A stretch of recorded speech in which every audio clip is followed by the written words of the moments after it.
Well, the new trailer for the next big Transformers show has just dropped. Actually, it's more like 2 trailers and a 5-minute clip, but I'm going to take you through it and tell you what we know so far about the show. Starting off, we see Optimus, just like we saw him in the previous trailer. Next, we have our first look at Megatron. Yes! And Megatron is shown to transform into a VTOL kind of helicopter jet aircraft, very reminiscent of his Transformers animated incarnation. So that is very cool to see. Next, we see Bumblebee in his vehicle mode. This is much more of a supercar type of design, rather than the muscle car one that we're used to seeing him as more recently. Next, we see Elita 1 punching the ever-loving slag out of what appears to be Swindle. So it's like, yay, Elita 1 is in the show, and she's being all awesome. And yay, Swindle is in the show, but also, poor Swindle. Next, we have a shot of some of our new characters, Thrash with Mo in the sidecar. Then Bumblebee shooting the Insecticon Bombshell. Yes, the Insecticons are also in this show. Followed by our other 2 new protagonists, Robbie riding on top of Twitch, which seems very unsafe. Don't try this at home, kids. And finally, we see what we'll learn is an Arachnamech attacking our heroes shortly after the new bots were born. This is followed by a 5-minute clip from what I'm assuming is the first episode, where the 2 kids are biking along when they get caught in the middle of a swarm of Arachnamechs and another group. Now, some people have said that these are the Autobots, even stating that the truck is Optimus Prime, but if you look closely at the symbol, while it is almost the exact same one worn by the Autobots in this show, it is slightly different, with almost a barcode where the Autobot logo is in it. In fact, if you look closely, Megatron actually bears this same symbol, but with a Decepticon logo in it. So I'm interested to find out what this symbol means and why these 3 groups, the Autobots, the Decepticons, and this 3rd faction are using it, or some variation of it. So after arguing for a bit, the kids wander into a cave where they inadvertently bring to life 2 new Transformers, Thrash and Twitch, which they seem to have some kind of psychic connection with. And like I predicted, this is also where the kids get their robot gloves. Although I think they may not actually be gloves after all, but actually their own arms, which have been cyberformed, I guess? Now, while this is happening, we do see a bunch of Cybertronian text. And you know that your girl here is pretty much fluent in Cybertronian at this point. And I can translate the text to read, Legacy of Hope, which is very interesting, especially because my matrix is called the Matrix of Hope, or at least that's what I was planning to call it. I know I haven't put out any of my own Ultra Primal fiction publicly, but that is what I was planning to name my matrix. Gee, you don't think... Oh no, I'm not ready to be a mommy yet. Maybe I should rename my matrix to the Matrix of Love or something like that. So yeah, the new bots and the kids meet each other, and that's basically the end of the clip. Then we have another trailer with some of the same footage that we already saw. The first real new bit of footage is when we see Thrash and Mo surfing on a no trespassing sign. Again, don't try that at home, kids. So, more recycled footage with Optimus ordering Bumblebee to train their new members. And by members, it seems to include the human children too, as we see them in what appears to be a training sim with the robots. So, I'm getting very Rescue Bots Academy vibes here, where Bumblebee was one of the recruits' teachers and mentors. Also, it's kind of funny how this lines up with my idea of what I would have done if Rescue Bots Academy had another season or sequel series. I'd have a team of new recruits being trained alongside their human partners, which is exactly what we're seeing in this show. Seriously, Hasbro, just call me and hire me and stop stealing my ideas already. Next, we see the new bots transforming, as well as Elita 1 in her vehicle mode, looking very much like an armored SUV type of thing. Then we get a shot of Wheeljack. Yes, Jackie is in this show too, looking very much like his G1 self, with maybe a little bit of Prime and Cyberverse mixed in. I like it. It's a decent looking Wheeljack design. Then we see B fighting Swindle, then B next to Thrash, and we can see that the new bots are tiny in comparison to the other Transformers. Which kind of makes sense, since they are technically babies that were just born. Then more training and bonding with the humans. We see Bobby and his father defeat an Arachnomech, followed by Mo shielding Thrash. Now, we'll learn later that this is actually Thrash's sidecar that she's using here. So it seems the kids in this show will participate a lot more and not just be squishy pets that kind of get in the way most of the time. They will actually be fighting alongside and helping the robots.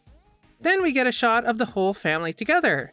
And I do mean the whole family because apparently the new bots, Thrash and Twitch, join the Malto family. And they even adopt their last name. In the next shot, we see a Decepticon who may be Snowcat. Or it may be just a coincidence and just a generic Decepticon. However, on the containers behind them, we see that new logo again. The version with the barcode. And we see a container that says Mars X on it. Now, I might be totally wrong here, but Mars is actually the weapons development company owned by Destro of Cobra and G.I. Joe. And of course, there's SpaceX, owned by Elon Musk, who is also pretty evil too. Could this Mars X either be an offshoot or a new version of Mars? And could this Transformers show be connected to a future G.I. Joe one? Probably not. I mean, we saw how well that turned out the last time that Hasbro tried to cross over their brands on screen. We then have our human villain, Dr. Mandroid. Yeah, real original with that name there. He kinda gives me vibes of Dr. Morocco meets Dr. Claw meets Dr. Arkeville. Him and his giant robot arm. Seriously, how does he do anything with that giant arm? How does he even stand without toppling over? That thing's gotta be super heavy, right? We then see Bombshell again, but this time he is joined by either Kickback or Shrapnel. I'm not sure which one this is, it could go either way, but I'm kind of leaning towards Kickback just because of that jump.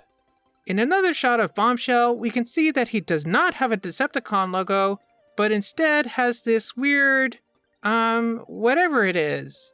Maybe an Insecticon faction symbol? I also love that the dad here is holding up a Transformers comic book, looking very G1. And then when he puts it down, it's Bumblebee in the same pose.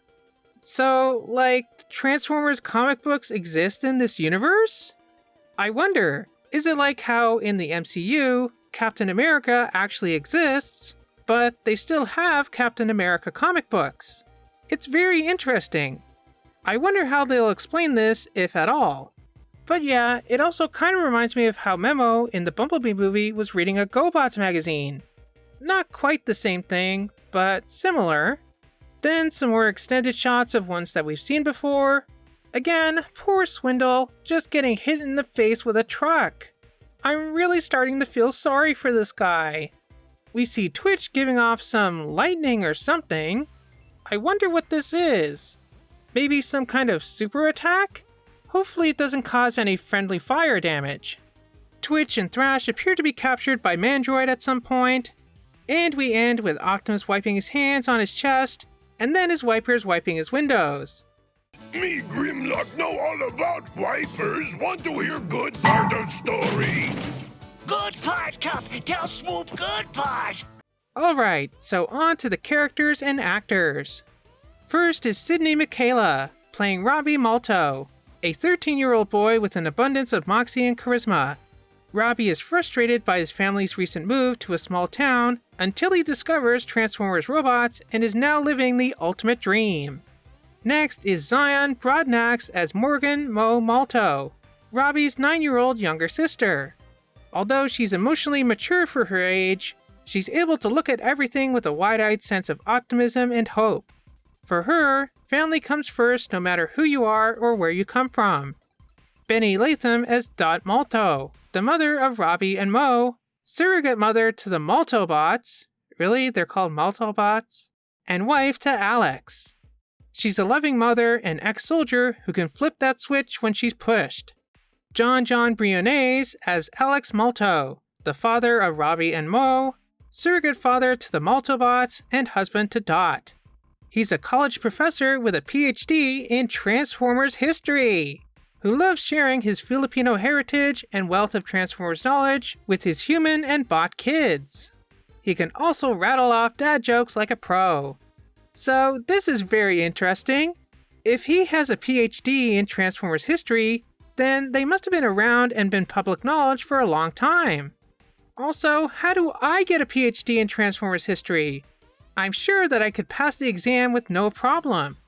Catherine Cavari as Twitch Malto, an Earthborn Terran born out of the primordial sludge in the cave waters of Witwicky, Pennsylvania, like her brother Thrash.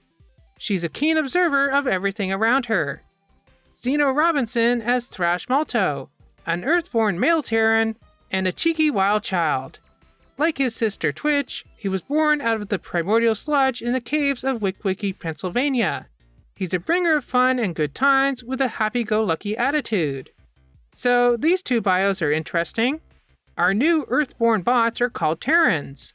And we learned that the show is set in Witwicky, Pennsylvania. So kind of a callback there, with Witwicky obviously being the last name of Spike and Sparkplug in G1 and Sam in the movies.